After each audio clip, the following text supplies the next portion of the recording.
Picture this, it's 1884, and you're standing in front of what was once a modest 8-room farmhouse in San Jose, California.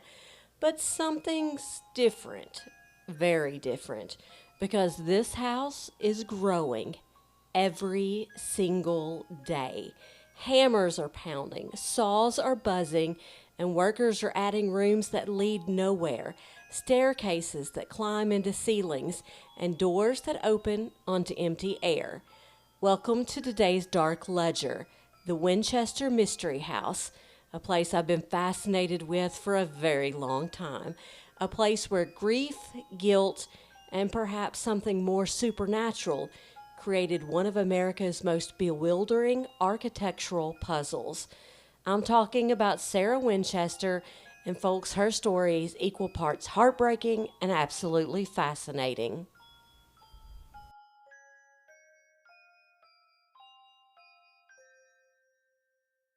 Hey there, I'm May, and welcome back to the Dark Folio. Think of this as your creepy little coffee break. We're talking folklore, hauntings, true crime, all of the delicious dark stories that make you lean in and listen a little closer. 15 to 20 minutes of the strange, the unexplained, and the absolutely fascinating. But before we step into the Winchester Mystery House story, I just want to thank you for keeping me company in these shadowy corners. You probably don't realize how much I appreciate you being here with me. The Dark Folio is a little passion project of mine that I've been wanting to do for years. And I'm just starting out in this podcasting journey, but I'm finding out that these platforms can be so finicky. Did you know that there are an estimated 120 million YouTube channels and about 4 million podcasts? That sounds crazy, doesn't it? And it isn't just enough to upload your content and hope that it gets out to everyone. The only way people will find this podcast right now is if my listeners, aka you, help me by doing all of these things. So, can you do me a favor? Like, follow, or subscribe. Leave a review. That would be fabulous. Leave comments, and I promise I'll answer. And maybe even share it with that one friend who swears they totally spend the night in a haunted house. It'll only take a small bit of your time. But if you do those things to help me, the platform's algorithm will recognize this podcast as one to recommend to other listeners, people who would never hear this or stumble upon it otherwise. So thanks again. It really does mean the world to me. And it keeps the lights on in our haunted library. So grab your favorite mug, get comfortable, and let's dive into the darkness together.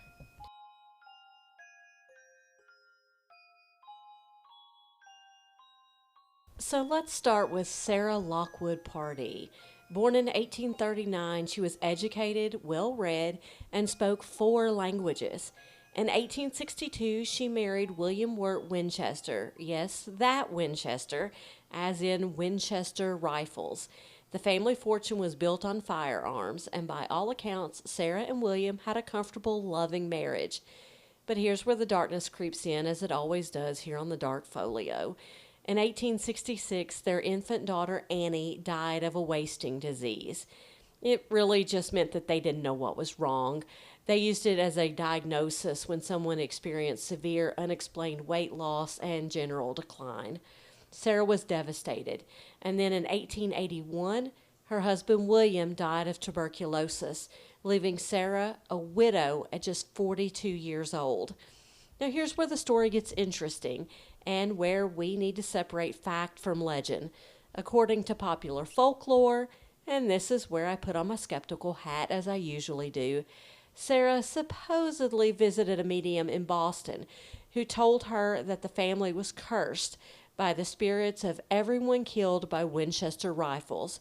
The medium allegedly said that the only way to appease these vengeful spirits was to move west and to build a house for them, continuously. If she ever stopped building, she would die. But here's the thing. There's actually no historical evidence this seance ever happened. It's a great story, but it seems to be more Hollywood than history. The truth might be simpler and honestly more human. What we do know is that 3 years after her husband William died in 1884, Sarah bought an 8 room farmhouse. Remember that, 8 rooms on 161 acres in San Jose, so a lot of land, and began what would become a 38-year construction project. And when I say construction, I mean construction. We're talking about adding rooms, tearing down walls, rebuilding, expanding. There are even rumors that she would have the contractors build one room and then tear it down just to have it rebuilt again. This construction continued 7 days a week from sunrise to sunset. And by the time Sarah died in 1922, the house had grown to an estimated 160 rooms. That's from that little 8 room farmhouse that she first purchased. Now, earthquakes and demolition have reduced that number today, but what remains is still mind-boggling. 7 stories, 40 bedrooms, 2 ballrooms, 47 fireplaces, and 10,000 windows. But it's not just the size that makes this place legendary. It's the bizarre architectural choices. There are staircases that lead directly into ceilings, doors that open onto walls or drop-offs, a staircase with steps only 2 inches high that takes 44 steps to go up only 9 feet, windows built into floors, and chimneys that stop short of the roof. And here's something else really fascinating. Sarah had an apparent obsession with the number 13. Throughout the house, you'll find 13 paned windows, 13 paneled ceilings, 13 step staircases, rooms with 13 windows, chandeliers designed to hold 13 candles, and even 13 bathrooms. When she died, her will had 13 parts and she'd signed it 13 times. Nobody knows why she was so fixated on a number traditionally considered unlucky, but it was clearly intentional. Now, the supernatural explanations are compelling. Some say Sarah was following instructions from spirits during nightly seances. Others claim she was trying to confuse malevolent ghosts with a maze-like layout. The house certainly has that reputation. It's been featured in countless paranormal investigations, from old-school ghost hunters to modern shows like Ghost Adventurers. But let me play devil's advocate for a moment. What if Sarah Winchester wasn't building for the dead, but for the living? What if she was just a wealthy widow dealing with grief in her own way? Think about it. Sarah inherited a fortune worth about $525 million in today's money, plus a daily income from Winchester stock. She had unlimited resources and unlimited time. Maybe the constant construction wasn't about appeasing spirits. Maybe it was about purpose, about having something to do, somewhere to channel her energy and grief. Some historians suggest Sarah was actually quite the businesswoman and innovator. She created her own inventions for the house, including an early communication system called an annunciator that let people speak to each other from any room. Sarah had parts of her mansion lined with wool felt, which acted as an early thermal and sound insulation. This was decades before fiberglass insulation became standard in homes around the 1930s.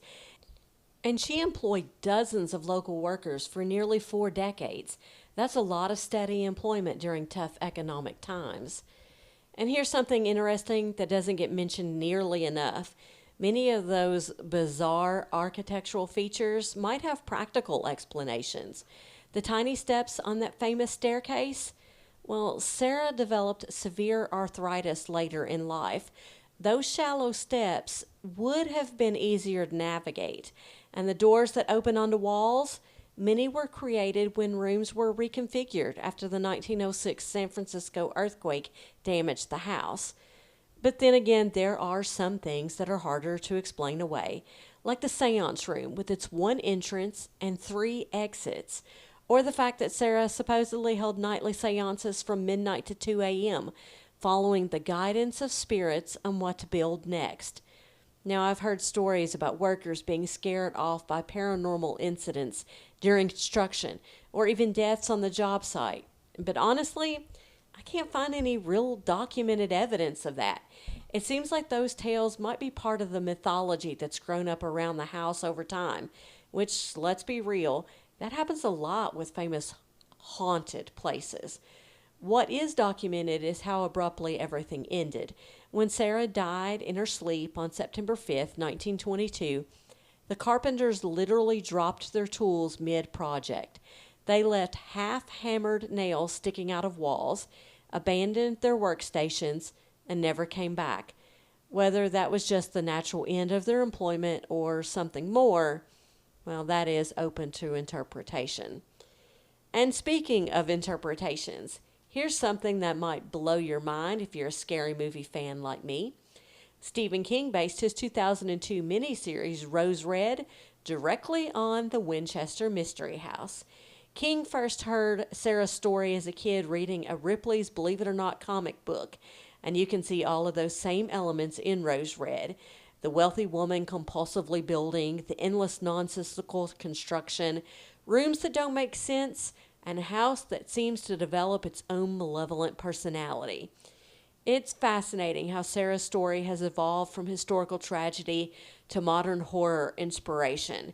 The Winchester house has become this template for the living house trope in popular culture.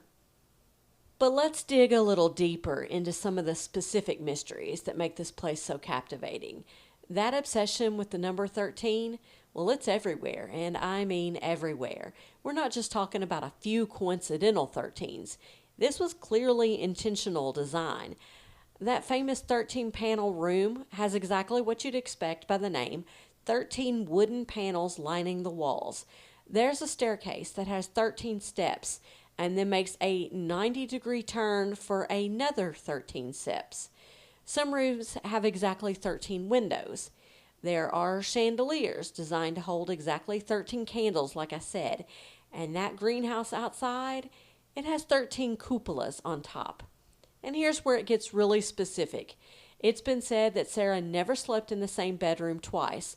With 40 bedrooms in the house, she would rotate through different rooms each night, supposedly to confuse any spirits who might be looking for her.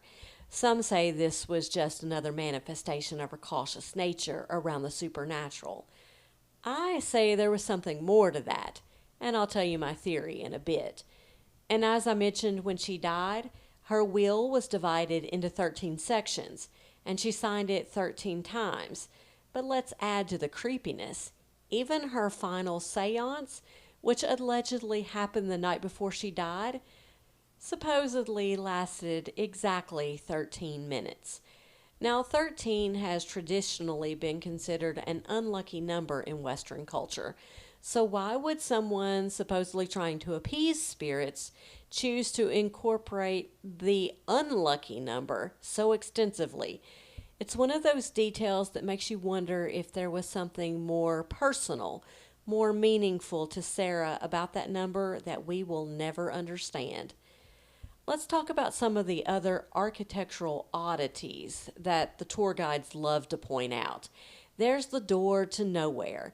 Literally a door on the second floor that opens directly onto a drop into the garden below. No balcony, no stairs, just whoosh, air.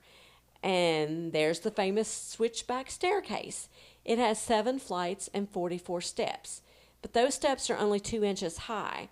We've talked about that already. So the whole thing only rises 9 feet total. And it winds back and forth in a zigzag pattern. Tour guides will tell you it was built for spirits. But remember, Sarah developed severe arthritis as she aged. And she was also quite petite at just 4 feet 10 inches tall.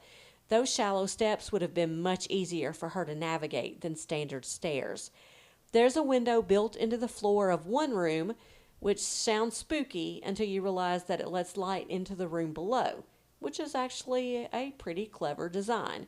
And my personal favorite oddity, the seance room, where Sarah supposedly held her nightly conversations with spirits. It has 1 way in, but 3 ways out, including a cabinet that opens to reveal another door. The room is built at the center of the house, and some say you can hear sounds from all over the mansion when you're inside it. This seance cabinet comes up quite a lot in research, and it really does lend itself to spiritualism and the things going on at the time. I'm going to cover in another episode the Fox sisters, who heavily influenced, some say started, that spiritualism movement that Sarah Winchester was so involved in. But just as a brief overview, the peak era for spiritualism was around the 1880s to the 1890s, and it gained huge followings with famous mediums touring and wealthy families just like Sarah Winchester holding seances in their parlors. Tools like spirit slates, trumpets, and seance cabinets became widespread. Of course, seance cabinets were also an easy tool for trickery. Hidden compartments, trapdoors, and sleight of hand let fraudulent mediums create ghostly effects and noises, and that let people believe that the spirits were coming through. The seance cabinet in the Winchester house makes me wonder if it was used for trickery or for entertainment purposes. It makes me wonder how it was used at the time. Something to ponder. Maybe we'll talk more about it when we get to the Fox Sister episode. Here's something most people don't know. The house originally had 7 stories, but the 1906 San Francisco earthquake brought it down to 4. The earthquake trapped Sarah in her bedroom for hours because debris blocked the door.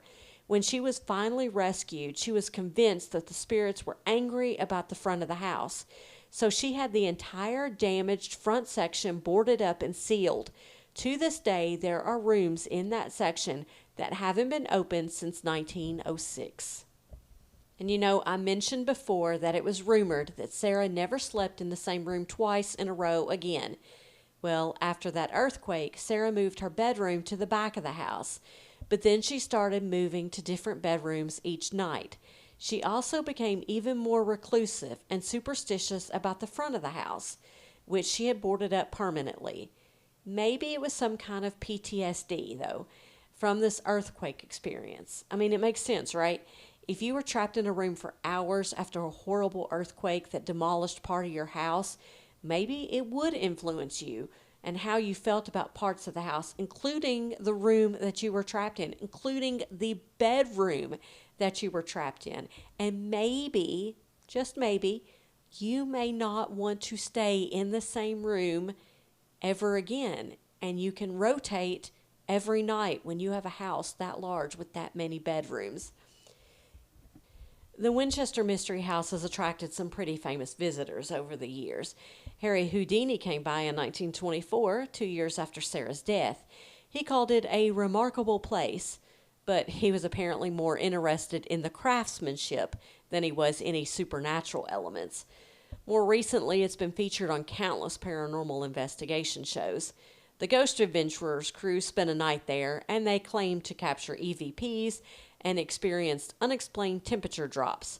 Other investigators report phantom footsteps, doors closing on their own, and the sound of construction work echoing through empty hallways. And you know what's interesting? Most of the supernatural reports focus on sounds rather than visual apparitions. Footsteps, hammering, voices. Maybe that's fitting for a house where the sound of construction was constant for nearly 4 decades. Maybe it's an echo of what it had been known for so long. Whether you believe in the supernatural explanation or lean toward the more practical theories, there's something undeniably haunting about Sarah Winchester's story. Here was a woman who lost everything that mattered to her, her child, her husband, and spent the rest of her life creating something that was uniquely hers. Maybe she was following spectral blueprints, whispered by restless spirits. Maybe she was just a brilliant, grieving woman with unlimited resources and a need to keep building, keep creating, keep moving forward. Maybe the truth is somewhere in between. I like to believe that Sarah Winchester saw a need in a community that was being hit with very hard economic times.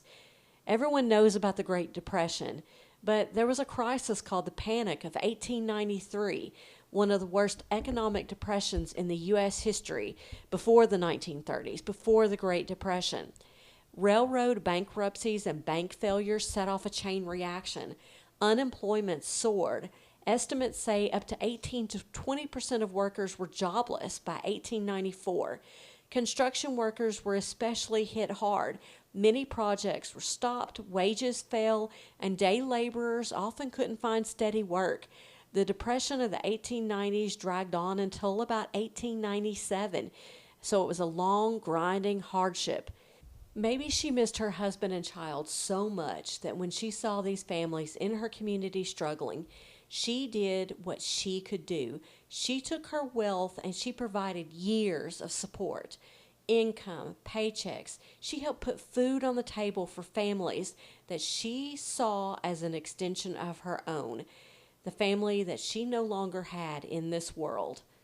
What a legacy Sarah Winchester gave to San Jose and provided during this poor economic time. To me, that is just as amazing as the house itself turned out to be.